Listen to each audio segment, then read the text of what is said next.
So I'm joined here for the vote by Colin Matthews, well, we were saying what to describe yourself as, an entrepreneur, a kind of a promoter in a way, like on a grand scale. But yes, I think so. Yes, yeah? yes. Over 50 years, I seem to remember. I seem to have frightened myself the other week when I thought, when did I start? 1969, and here we are. Yes. I'm still doing it. So, yeah, and it's been an illustrious career. You've contributed a lot to the city, and that's what we're going to be exploring today. So maybe explain, you know, a bit about what you do first, and you know, the kind of what your career's been. Well, I started off in Brighton in '69 working at the art college. It was an art college then, and I found myself DJing in what we call the Friday nightclub, which was a sweaty little pit that some people seem to remember. But and from there it grew, and I started doing soul music, and then I promoted soul bands, Chaka Khan, as we just mentioned earlier, and it grew from there. We were doing bands every week, you know. We ended up doing Nina Simone, we do reggae, we were doing Gregory Isaacs, Dennis Brown, Toots and the Maytals, and then we were running clubs on the seafront as well, soul clubs. And then in the early 80s, I started a new romantic club called Savannah, which I still think people still remember. That went well. And then I started working on festivals. I was always been part of the festival that turned into the Fringe when it became independent. Then I also promoted animation festivals, puppetry festivals in the 90s up into the 2000s. I then got more involved in a local festival, which I'm involved in now in Hurst Festival, 2-week festival every year.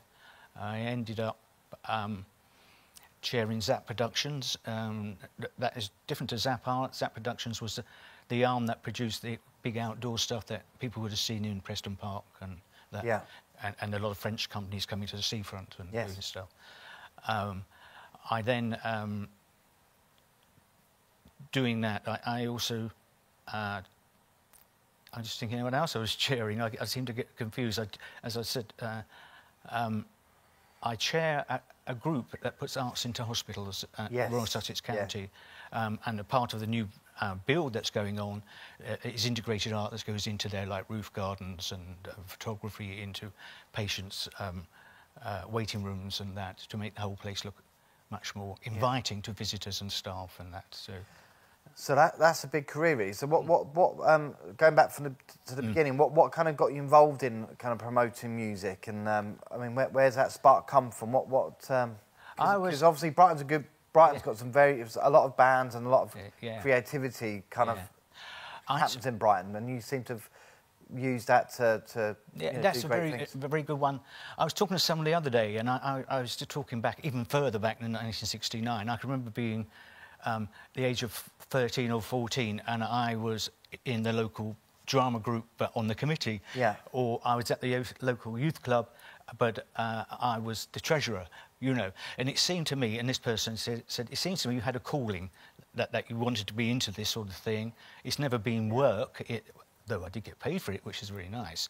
But it was just bringing communities together, really. And the greatest satisfaction is having a germ of an idea, and seeing it come to fruition, where you see 2,000 people enjoying themselves, say, you know. So so that's quite. That's what drives me. Yes. What was Brighton like then in the kind of the late -- so what made it? It was obviously a different place to what it is now. So what was it like then, and what was it?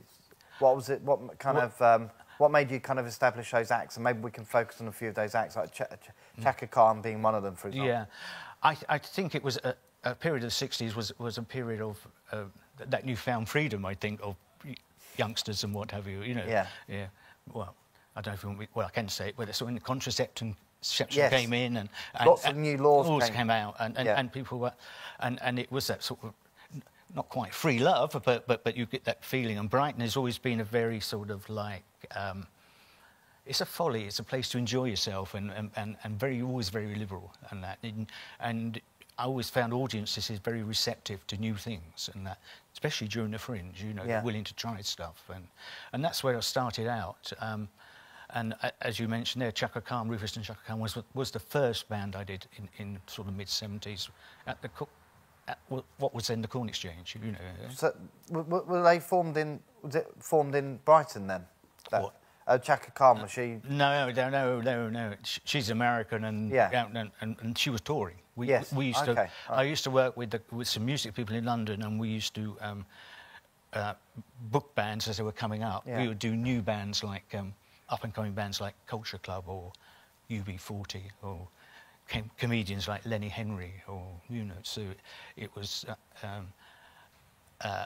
very early days in their careers as well. You know, So you've met all of these, you know, all of those people. Most of the time, yeah. So, any stories to tell on that? I mean, what are UB40 like? Because I know they're still going. They recently. I didn't know them so well, but one thing a story I do tell is we promoted Nina Simone, and twice at the Dome, and the second time the tickets weren't selling so fast, and at 2 o'clock in the morning the phone rang at my house, and my wife picked up the phone, and Nina Simone said, "It's Nina Simone here. I need to talk to Colin Matthews." And my wife said, "I'm sorry, you can't. He's asleep." Put the phone down. So, you never come. But then she came and did the concert, and she was quite. She was like a 55-year-old schoolgirl, quite. I wouldn't say cantankerous, but she could get riled. And she sang the whole concert out of key, you know, it was that sort of thing, you know. So it's experiences like that. Or I can remember doing Jules Holland and having a rider which says, "Hey, we've got 6 first class. Why are there 6 first class stamps on the rider?" And he said to me, "Just to make sure you read it." That's very good. That's quite clever, actually. Yeah. So yes, it's all these things. And we did. We did Della Soul at the Brighton Centre. We did quite big stuff, you know. Yes. Yeah. And I know my colleague Bill Smith knows you very well. Yeah, so we promoted together in early years when what is now Jubilee Street was a car park. Yeah. Yeah, a sort of disused, I don't know, it was just a demolished building site, really. Yeah. And we used to put very crude marquees up there for Brighton Fringe and do acts there. So we go. What's it like promoting a big band? Do you worry about, because obviously some people can be a bit diva-ish, should we put it that way? So, I mean, do you ever worry about that? And how much of the time does it? I mean, what are some of the crazy diva-ish demands you've had? Because people are always interested in that, aren't they? If you have somebody, you know, like only Blue Smarties or something, it's one of the bands. I suppose if you don't mind me talking about one particular person, I was putting on which. We used to do Gary Glitter every year. Right. And we used to do it at the Top Rank, and it was like just Christmas sing-along. It's fine. And we thought, oh, next year we'll put them in the Brighton Centre, and because it's bigger, you know, one holds 2,000, one holds 5,000. So the day comes, I'm sitting there in the green room having a bit of supper, and then and all the audience is in, and they come to me and say, "We've got a slight problem. The band's done the sound check, don't they? Gary Glitter's done a runner. He ran away and with his young girlfriend. Right. We couldn't find him at all, so we had to cancel the gig. And there was a lot of angry people there. Yeah. You know. Yeah. And I did meet him. We had a chat about it, and we put it on again. And the second time was fine. Yeah. You know? But after that, they did it themselves. You know, it's one of those things where they can see the money in it. So, And so you have to kind of, I mean, is it a stressful job promoting big bands? I suppose so. It's a bit like, I always think it's a bit like gambling on horses, you know. There's the agency in London who sell you the band, and then they charge you to do that. And it's up to you to sell the product, and then hopefully the audience will come along. And sometimes it was 2 steps forward, 1 step back. Yeah. You know, so it's and it's kind of a bit uncertain as well, I guess, a career, because you can't. It's difficult to plan, isn't it? Because you don't know what acts are coming up. So it's kind of a bit of an uncertain career, isn't it, for many people? It is, but a lot of risk. It's a lot of risk. But I was working with a couple of other people, Bob Fisher and Alan McGowan, who were in music businesses in in London and would know about the up-and-coming bands, so that would be good. While I was doing all this, this was not the daytime job. I was working at what is now the University of Brighton. Doing stuff there. I ended up technician there, and I started off as a technician there, and then ended up managing the theatre and the gallery, the Salisbury Theatre and the gallery on the front. So I was also doing that at the same time. It seemed to me at one point there wasn't anything. Everything rolled into one. There weren't weekends or anything. We were running nightclubs 3 days a week as well. So. OK, we'll leave it there for now. We're going to join us for the second half. We're going to be speaking to Colin about the Brighton Fringe Festival, third biggest Fringe Festival in the world, I think. But we're going to hear more from Colin in the second half, so join us then.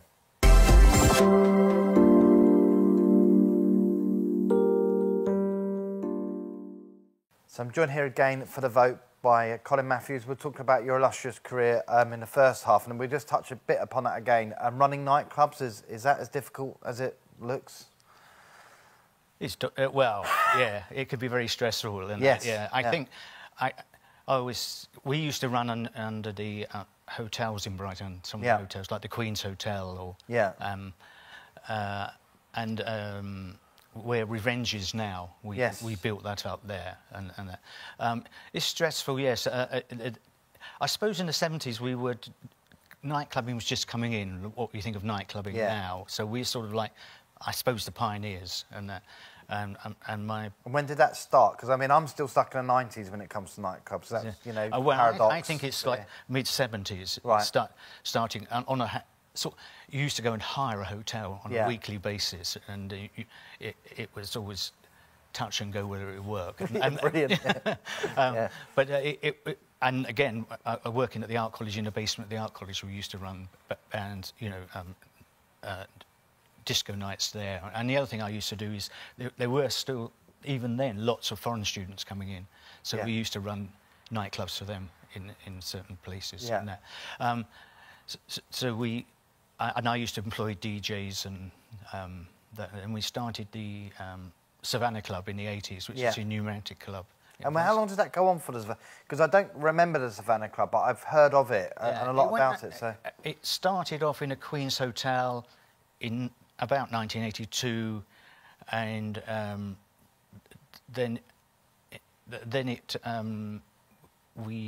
where Revenge is now, we revamped that above the fish and chip shop, and Savannah was there. Then it ended up in West Street in the end, and then probably 5-6 years, So What makes a good club then? Because some just go on and on and on, don't they? They just last forever. I mean, I remember the Honey Club back in the day. That went on for a long time. That was a good club. I think Savannah Club had this door policy where everyone had to dress up, and we were quite strict about that, and we would turn people away. And so it's quite exclusive in that way. The other thing we used to do, and this is thinking of the 80s, is we used to take photographs of people actually there, and then display them on the next week on the screens that we had, and that caused a stir and that, and even down to like. How much do you want to take that one off on with the wrong person there? That sort of thing.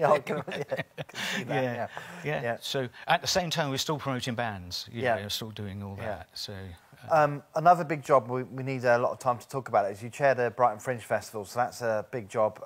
So the Brighton Fringe Festival, the third biggest Fringe Festival in the world, is that? Yes, it is now. Yes, there's Edinburgh, which it's obviously had a start. The other one, strangely enough, people say, really, is Adelaide. It is. Big. Then there's us. I think we did last year. We did just under 5,000 performances, and there were just over 1,000 events. So it's huge. And that stretches. That is the whole of Brighton and Hove, or have we? Because we were talking about would it expand outside of Brighton and Hove? There are. I seem to remember there are some events that do take place outside of Brighton. Yes. Lewis is. We're trying to put it more out into the regions. A lot of it does happen around the core of Brighton, and it's also trying to get some of the stuff to work in the outer regions of Brighton, Greater Brighton. Yes, and we started registrations last week, and we did it in Brighton, of course, but we've also did it in Crawley and did it in Worthing. And we are talking to those people like New Haven, Worthing and that, to have an element of Brighton Fringe there as well. So, yeah. So what does your job as, and when you chair it, what does that involve? Because this is a big task, isn't it? So what you oversee it, or I oversee it. I'm a bit like a helicopter chair. I hover over the top of the whole thing because there's a CEO and a whole team working, which you have to leave them to do that. Yes. It's us. I chair a board that looks after, that makes sure all the legalities are right, or the fact that we're keeping to our mission statement and what have you, and doing all the charitable stuff and promoting it really. What's been the big success of Brighton Fringe? There's been lots of successes. What sticks out in your mind as being, very successful? Something that you'd want to continue in the coming years? I just love, and I can remember back even down in the festival days, the Spiegel tent came in. You're talking 20 years ago. And the Spiegel tent has been with us, I don't know, I can't remember how many years, probably 8 or 9 years. And Adrian, who runs that, him and I were talked about getting it back here, and we got it here, and now here it is. Yeah, firm fixture, really. Firm fixture. And the other one is it's seeing Nicky at the Warren, expanding the Warren, and I think that's a great thing. When people talk about how many people they had through the door, which are numbers which we can quote.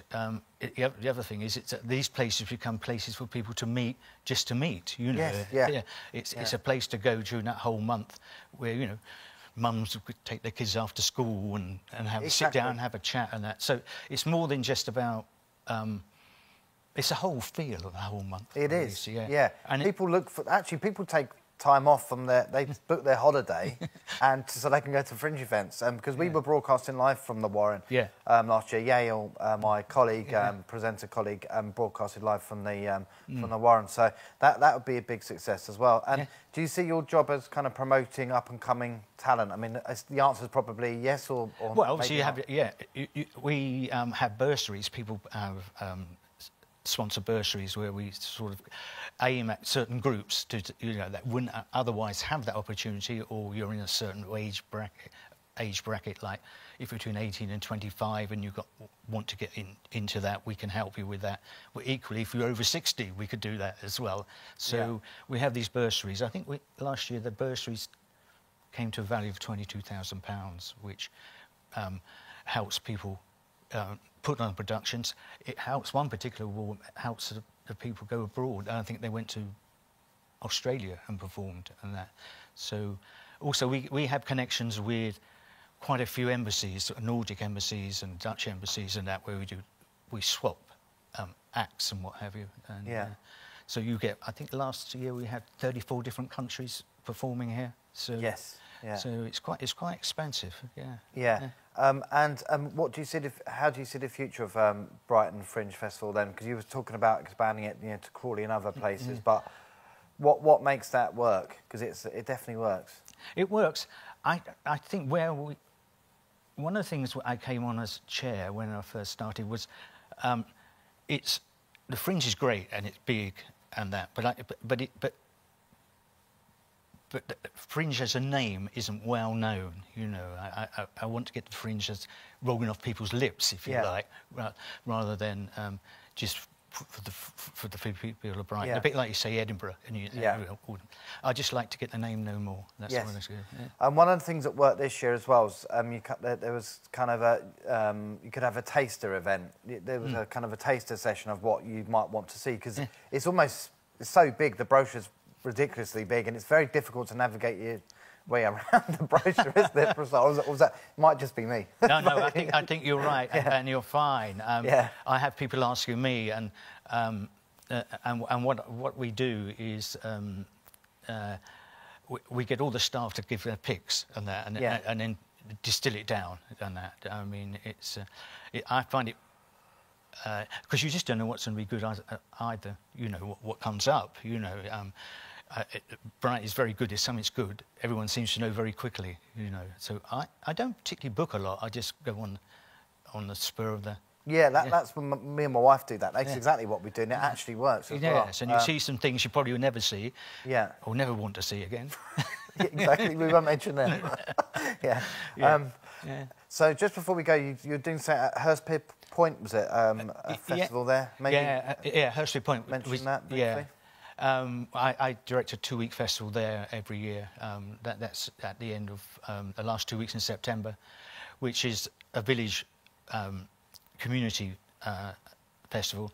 And we have about 80 events from classical through to comedy, through to films, through to drama, and lots of free events and that. And we close the high street for what we call a Super Sunday, which is like a